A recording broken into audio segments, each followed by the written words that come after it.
اللہ جو ہم سب کا خالق ہے، ہمارا مالک ہے، ہمارا رازق ہے، کل جہان کو بنانے والا ہے، کل جہان کو چلانے والا ہے، ہر بلندی کو جانتا ہے، ہر پستی کو جانتا ہے، ماضی بھی اس کے قبضے میں ہے، حال بھی اس کے قبضے میں ہے، مستقبل بھی اس کے قبضے میں ہے، جو تمام بادشاہوں کا بادشاہ ہے۔ اس مالک حقیقی کا شکر ادا کرتے ہیں کہ جس نے ہمیں آج جمعہ کے بابرکت دن میں اپنے پاک گھر کے اندر اپنا اور اپنے حبیب مکرم صلی اللہ علیہ وآلہ وسلم کا ذکر خیر کرنے سننے کے لیے حاضری کی توفیق بخشی ہے۔ اللہ جل مجدہ کی بارگاہ قدس میں عرض کرتے ہیں کہ اللہ تعالی ہمیں ان اذکار حسنہ کی کامل برکات عطا فرمائے، اور جب تک ہم زندہ ہیں ہمارے دلوں کو اپنی اور اپنے حبیب علیہ السلام کی محبت کے ساتھ منور اور سرشار رکھے، اور اسی نور کے ساتھ اللہ ہمیں دنیا سے رخصتی عطا کرے، اور اسی محبت کے نور کے ساتھ قیامت کے دن اپنی بارگاہ میں ہمیں کھڑا ہونے کی سعادت نصیب فرمائے۔ محتشم سامعین، قرآن پاک کی طرف اگر توجہ کریں تو قرآن پاک میں اللہ تعالیٰ نے دعوت دی ہے افلا تتفکرون۔ قرآن لوگوں سے کہتا ہے کہ اے لوگوں غور و فکر کیوں نہیں کرتے؟ استفہامی انداز میں دعوت دی جا رہی ہے کہ لوگوں غور و فکر کیا کرو، چیزوں کے اندر تفکر کیا کرو۔ جب انسان کسی چیز میں تفکر کرتا ہے، غور و فکر کرتا ہے، تو وہ تفکر اس کو حق اور ہدایت کی طرف لے جاتا ہے، اس کو منزل مقصود تک پہنچا دیتا ہے۔ تو عام مزاج قرآن پاک کا یہی ہے کہ بھئی غور و فکر و تفکر کرو، کہ اس سے چیزیں کھلتی ہیں، سمجھ آتی ہے چیزوں کی۔ لیکن کچھ چیزیں ایسی بھی ہیں کہ جن میں تفکر کیا جائے، غور و فکر کیا جائے تو وہ پیچیدہ بھی ہو جاتی ہیں۔ اب ذہن میں سوال پیدا ہوگا، کون سی ایسی چیز ہے کہ جو غور و فکر سے مزید پیچیدہ ہو جاتی ہے؟ تو وہ چیز جس میں عقل کو دخل نہیں ہے، عقل کا گھوڑے نہیں دوڑا سکتے، وہ چیز نبی کا معجزہ ہوتا ہے۔ اگر معجزے کو عقل پر تولا جائے تو پھر یہ عقل کا دخل بعض دفعہ انسان کو کافر بنا دیتا ہے، کیونکہ یہ عقل انسان کو معجزے کے انکار پر اکساتی ہے۔ کیوں کہ معجزہ چیز ہی وہ ہے جو عقل سے بالا تر ہوتا ہے۔ تو بعض لوگوں نے معجزے میں بھی عقل کو داخل کیا، اور جب ان کی سمجھ میں نہ آیا تو معاذ اللہ معجزے کا انکار کر بیٹھے۔ اور جس معجزے کا سب سے زیادہ انکار ہوا وہ معجزہ نبی پاک صلی اللہ علیہ وآلہ وسلم کا معجزہ معراج ہے، جو کہ 27 رجب کو پیش آیا۔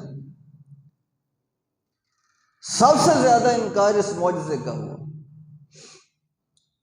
اور سب سے زیادہ لوگ اس معجزے کے انکار کی وجہ سے بے دین ہو گئے۔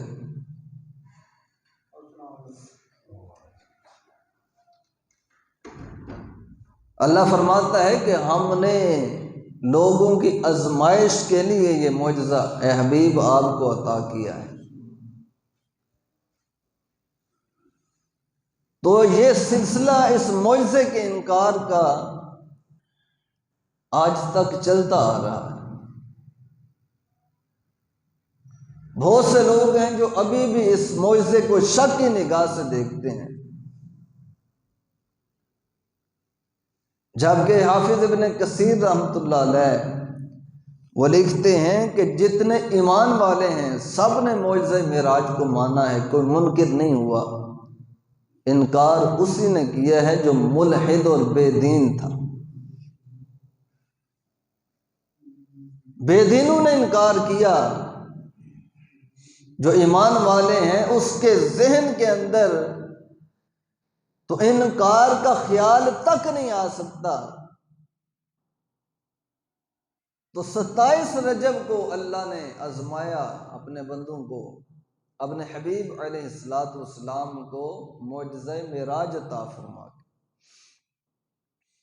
میں نے عرض کیا کہ کچھ چیزیں ہیں جو عقل سے بالا تر ہوتی ہیں، ان میں اللہ کی آیتیں بھی ہیں۔ اب بعض چیزیں ایسی ہیں کہ جو اللہ نے بغیر اسباب کے پیدا فرمائی ہیں،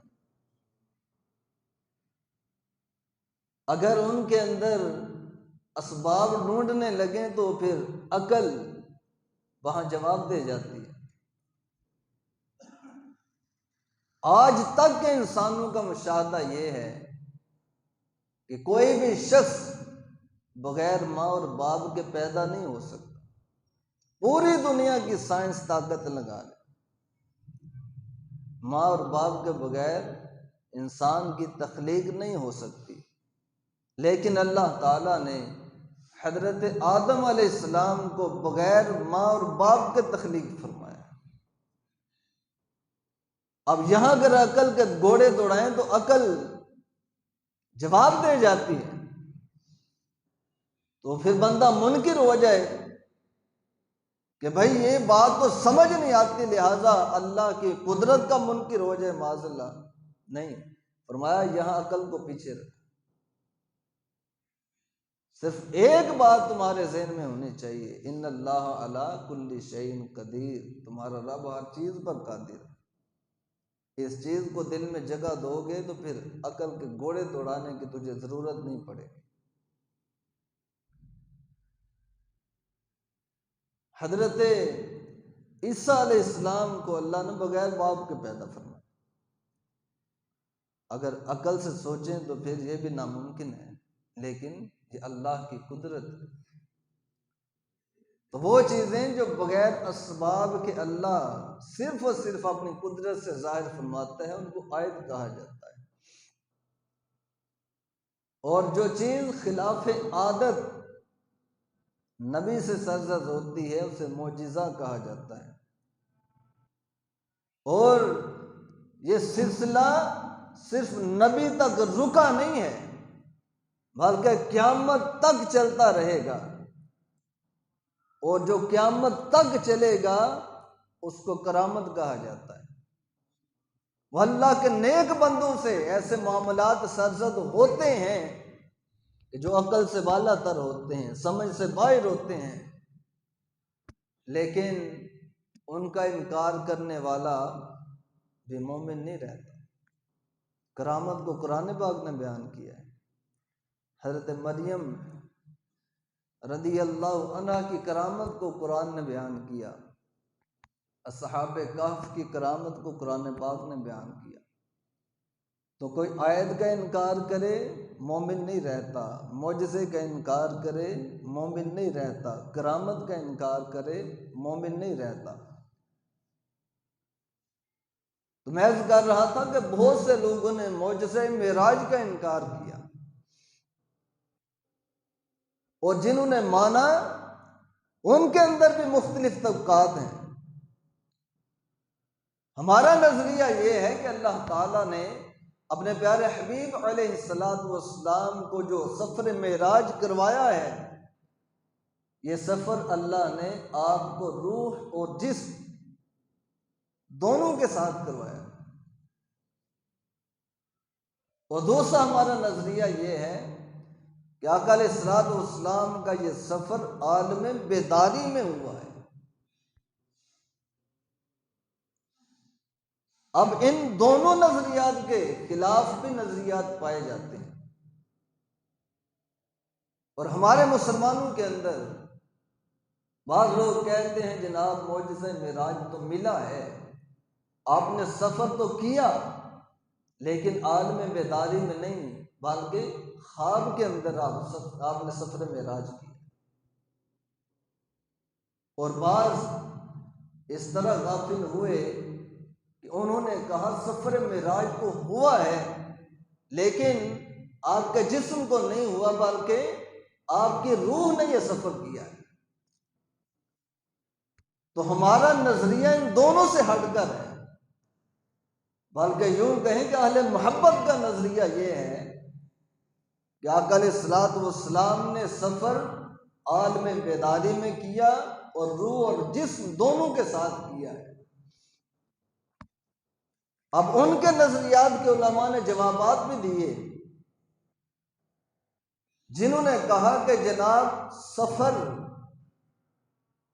عالم خواب میں ہوا ہے، بیداری میں نہیں ہوا۔ تو یہاں علماء نے فرمایا کہ بھائی جو باتیں عجیب باتیں انسان خواب کے حوالے سے کرتا ہے اس کا انکار نہیں ہوتا۔ کوئی دعویٰ کرتا ہے کہ بھئی میں راتوں رات مکہ شریف گیا، میں نے عمرہ کیا، مدینہ شریف گیا، واپس آ گیا، یہ باتیں سننے کو ملتی ہیں کہ یار رات کو الحمدللہ خواب میں عمرہ کر کے آیا۔ کوئی کہتا ہے یار صبح چہرے پہ خوشی کے آثار ہوتے ہیں، بھئی کیا بات ہے، یار رات کو میں حج کر کے آیا ہوں خواب۔ تو کسی نے عمرے کا دعویٰ کیا، کسی نے حج کا دعویٰ کیا، تو سننے والے نہ تو متعجب ہوئے اور نہ ہی انہوں نے انکار کیا بھئی یہ کیسے ہو سکتا ہے کہ راتوں رات تم حج اور عمرہ کر کے آ گئے۔ متعجب نہیں ہوتے، حیران نہیں ہوتے، انکار نہیں کرتے۔ کیوں؟ وہ جو بات کرنے والا ہے وہ خواب کی بات کر رہا ہے، خواب کی بات کر رہا ہے، اور اگر حقیقت میں دیکھا جائے تو یہ ناممکن ہے کہ کوئی رات کو مکہ جائے، مدینہ جائے، راتوں رات واپس بھی آ جائے۔ حقیقت میں کوئی دعویٰ کرے تو ناممکن ہے، نہیں مانا جائے گا۔ لیکن خواب کے اندر کوئی دعویٰ کرتا ہے تو عامی بندے نے دعویٰ کیا، ہم نے پھر بھی مان لیا کہ بھئی ایسا ہونا ممکن ہے۔ خواب میں انسان کہیں بھی جا سکتا ہے، کچھ بھی کر سکتا ہے۔ تو جنہوں نے کہا کہ بھئی یہ سفر خواب کے اندر ہوا ہے، تو پھر ان سے سوال یہ ہے کہ اگر خواب کے اندر تھا تو پھر مشرکین مکہ نے اس کا انکار کیوں کیا؟ جب آقا علیہ الصلوۃ والسلام نے ان سے کہا بھئی رات کو میں مسجد اقصیٰ گیا، پھر آسمانوں سے ہو کر جنت جہنم دیکھ کر آیا ہوں، جب صبح یہ بات ہوئی تو پھر مشرکین نے انکار کیوں کیا؟ چھوٹا سا لفظ ساتھ لگنا تھا کہ بھئی یہ سارا معاملہ خواب میں ہوا ہے، لیکن کسی بھی حدیث پاک کے اندر آقا علیہ الصلوۃ والسلام نے لفظ خواب استعمال نہیں کیا کہ یہ سارا سفر میں خواب میں کر کے آیا ہوں۔ کسی ایک حدیث کے اندر لفظ خواب نہیں ہے۔ اگر یہ سفر خواب میں ہوتا تو پھر آقا فرماتے بھئی رات کو خواب میں گیا تھا، یہ سارا سفر کر کے آیا، تو پھر انکار کس نے کرنا تھا؟ پھر تو سبھی مان جاتے بھئی ہو سکتا ہے، خواب میں کچھ بھی ہو سکتا ہے۔ لیکن مشرکین مکہ منکر ہوئے، کہتے ہیں یہ نہیں ہو سکتا۔ تو ان کا انکار کرنا اس بات کی دلیل تھا کہ یہ سفر خواب میں نہیں ہوا، یہ سفر عالم بیداری میں ہوا ہے، عالم بیداری میں سفر ہوا ہے۔ اور پھر صدیق اکبر رضی اللہ تعالیٰ عنہ کو اتنا بڑا لقب جو ملا، جو آج تک ان کو ہم صدیق کے نام سے جانتے ہیں، صدیق کا معنی کیا ہوتا ہے؟ تصدیق کرنے والا۔ تو آج ہمارا بچہ حضرت ابو بکر کا جب نام لیتے ہیں تو کہتے ہیں ابو بکر صدیق رضی اللہ تعالیٰ۔ تو یہ صدیق آپ کا لقب ہے، یہ ابو بکر کو یہ لقب کہاں سے ملا ہے؟ کس موقع پر ملا؟ کیوں ملا؟